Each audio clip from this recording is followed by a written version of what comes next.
Good morning dear students. या लेक्चरमध्ये आपण मालसाठा नियंत्रणाची तंत्रे, टेक्निक्स ऑफ इन्व्हेंटरी कंट्रोल याच्याविषयी चर्चा करणार आहोत. उद्योग संस्थेच्या आर्थिक व्यवहारामध्ये मालसाठा नियंत्रणाला अत्यंत महत्त्वाचे स्थान आहे. मालसाठा व्यवस्थापन शास्त्रशुद्ध पद्धतीने केल्यास त्याचे अनेक लाभ व्यवसाय संस्थेस प्राप्त होतात. शास्त्रशुद्ध मालसाठा नियंत्रणामुळे उत्पादनाचे कार्य सातत्याने सुरू राहते व मालसाठ्यामध्ये कमीत कमी भांडवल गुंतून राहते. अचूक मालसाठा व्यवस्थापन व नियंत्रणामुळे उत्पादन खर्चात मोठ्या प्रमाणामध्ये बचत होते. अंतिम वस्तूची किंमत कमीत कमी ठेवण्यामध्ये यश मिळते. थोडक्यात व्यवसाय संस्थेला आपल्या नफ्यामध्ये वाढ करण्यासाठी व आर्थिक स्थैर्य मिळवण्यासाठी प्रभावी मालसाठा नियंत्रणाची आवश्यकता आहे. मालसाठा नियंत्रणाच्या वेगवेगळ्या पद्धती किंवा तंत्रे अस्तित्वामध्ये आहेत.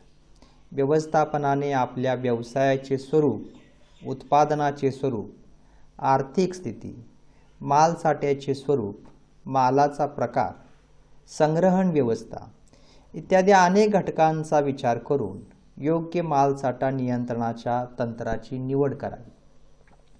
मालसाठा नियंत्रणाची प्रामुख्याने 3 महत्त्वाची तंत्रे आहेत. यामध्ये मालसाठा पातळी निश्चिती, अबक विश्लेषण आणि व्हीडी विश्लेषण अशा 3 महत्त्वाच्या तंत्राचा आपण विचार या लेक्चरमध्ये करणार आहोत. पहिलं तंत्र आहे मालसाठा पातळी निश्चिती. यामध्ये 4 पातळीवरती याचं वर्गीकरण केलं जातं. यामध्ये जास्तीत जास्त मालसाठा किती असावा यास महत्तम मालसाठा पातळी असं म्हणतात. कमीत कमी मालसाठा ठरवला जातो. अबक तंत्राच्या आधारे मालसाठा व्यवस्थापन करत असतेवेळी वेगवेगळ्या पातळ्या निश्चित केल्या जातात. यामध्ये अ महत्तम वस्तुसाठा पातळी, ब न्यूनतम वस्तुसाठा पातळी, क पुनरादेश बिंदू पातळी. यामध्ये मालसाठा त्या बिंदूला पोहोचल्यानंतर नवीन आज्ञा माल मिळवण्यासाठी दिली जाते. ड न्यूनतम आदेश परिमाण अर्थात इकॉनॉमिक ऑर्डर क्वांटिटी.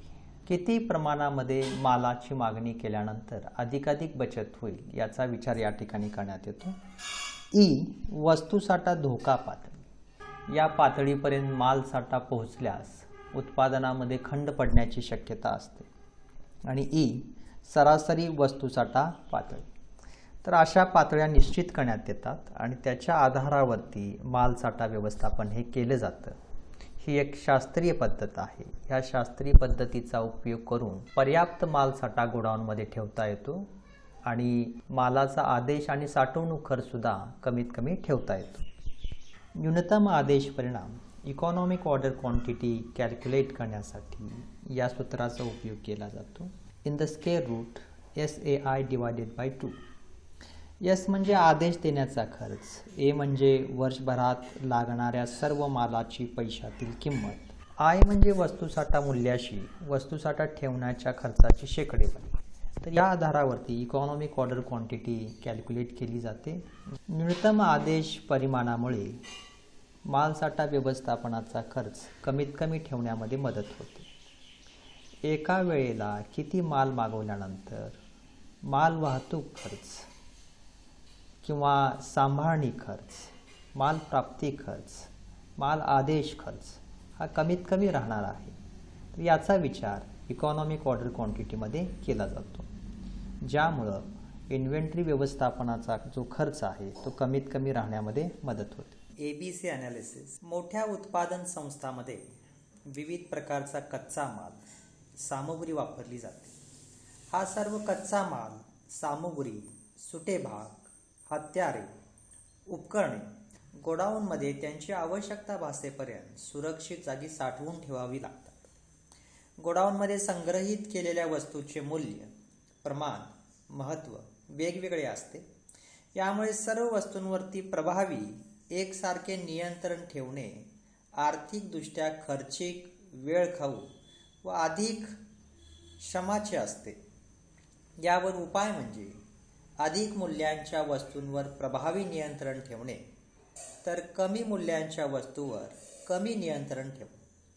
थोडक्यात वस्तुमूल्य विचारात घेऊन नियंत्रण निश्चित करणे. अधिक मूल्य अधिक नियंत्रण, कमी मूल्य कमी नियंत्रण याचा स्वीकार करणे. अशा प्रकारचे वर्गीकरण करणारे ABC ॲनालिसिस एक तंत्र आहे. ABC ॲनालिसिस म्हणजे ऑलवेज बेटर कंट्रोल ॲनालिसिस होय. यालाच निवडक नियंत्रण किंवा भेदात्मक नियंत्रण असेही म्हणतात. या विश्लेषणाला पेरोटू विश्लेषण असेही म्हणतात. मालसाठा व्यवस्थापन व नियंत्रणाचे हे सोपे परंतु प्रभावी तंत्र आहे. या तंत्रामध्ये व्यवस्थापनाच्या अपवादात्मक तत्व या तत्वाचा अंतर्भाव केलेला दिसतो.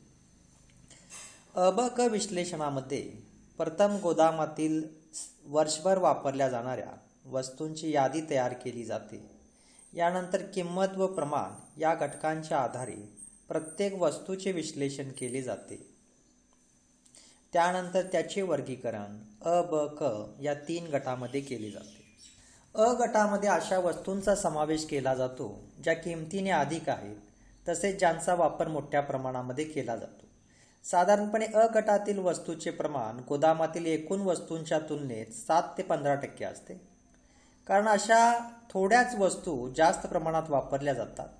परंतु अ गटातील वस्तूंचे मूल्य गोदामातील वस्तूंच्या एकूण मूल्याच्या 60 ते 70% इतके असते. ब गटातील वस्तू अ गटातील वस्तूपेक्षा कमी वापरल्या जातात व त्यांची किंमत ही तुलनात्मकदृष्ट्या कमी असते. ब गटातील वस्तूची किंमत ही गोदामातील एकूण वस्तूच्या किमतीच्या 20 ते 15% असते.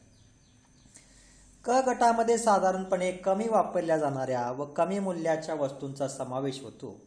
क गटातील वस्तूंची संख्या सर्वात जास्त असते परंतु त्यांची किंमत अतिशय कमी असते.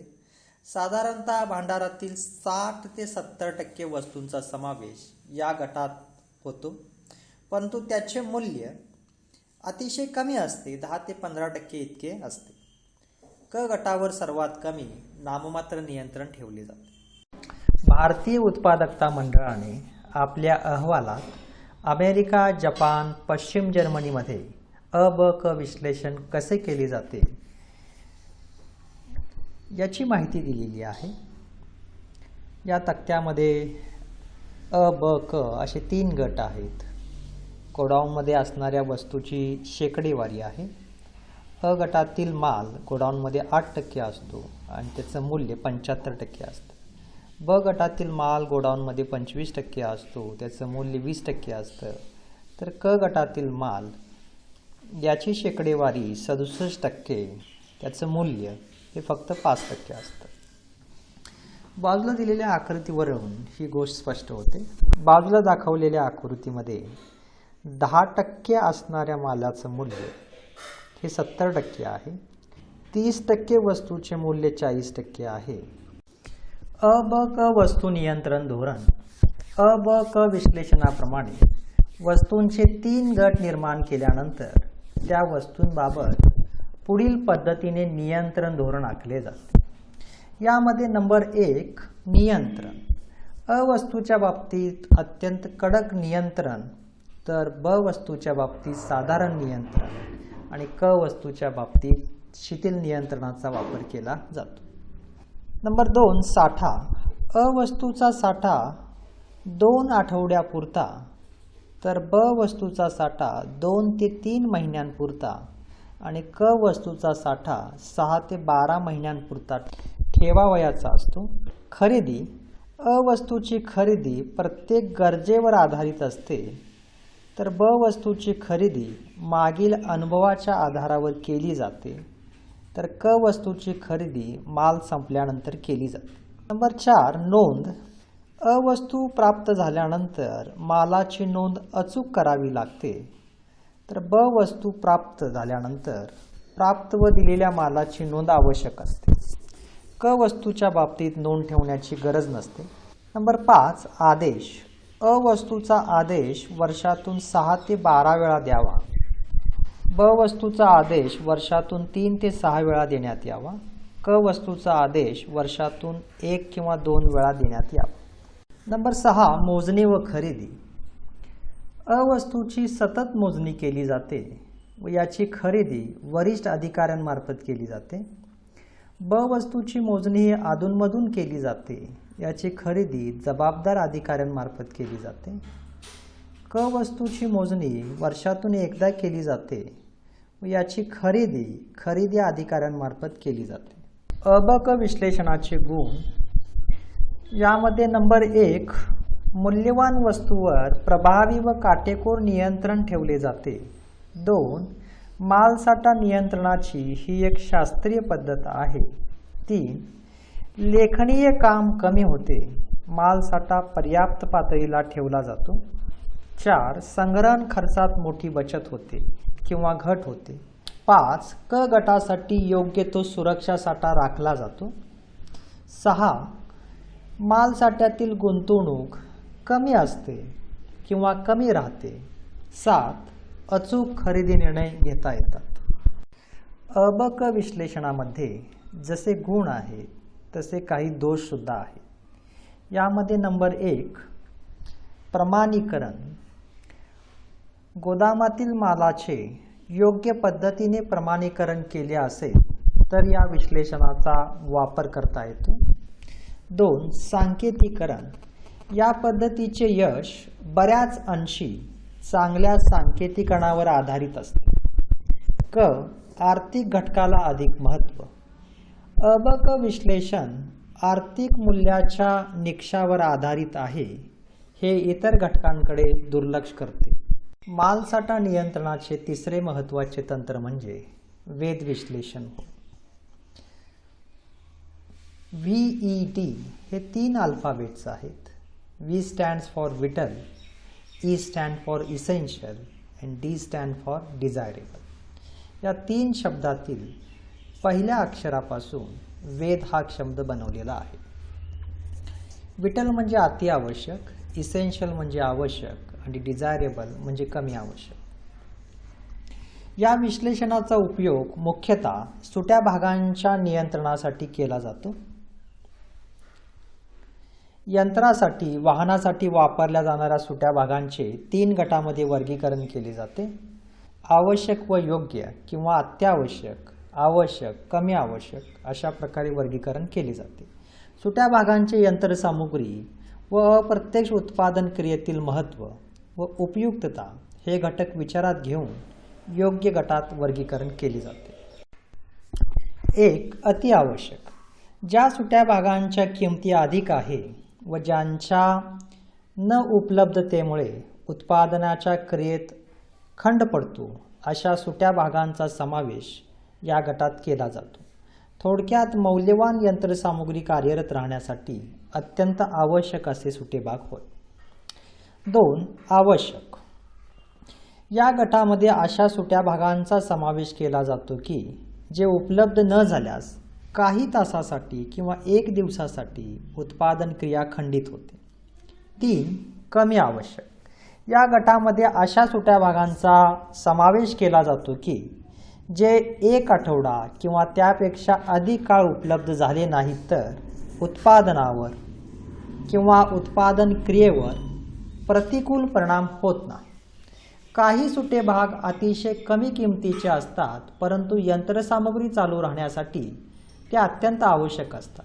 या सुट्या भागांच्या त्वरित उपलब्धतेसाठी गोदाम प्रमुखास त्यांची स्वतंत्र व सुरक्षित संग्रहण व्यवस्था करावी लागते. ज्या व्यवसायामध्ये यंत्रसामुग्रीचा मोठ्या प्रमाणात अवलंब केला जातो तेथे हे विश्लेषण अत्यंत उपयुक्त ठरते. वाहन उद्योगात या विश्लेषणाचा अधिक अवलंब केला जातो. मालसाठा अंदाजपत्रक तयार करणे, योग्य खरेदी कार्यपद्धत निश्चित करणे, मालसाठा उलाढाल गुणोत्तर कॅल्क्युलेट करणे, मालसाठा मोजणी पद्धत ठरवणे, कच्चा माल पक्का माल गुणोत्तर विश्लेषण करणे, वर्गीकरण व सांकेतिकीकरण करणे यासारख्या घटकांचा उपयोग केला जातो.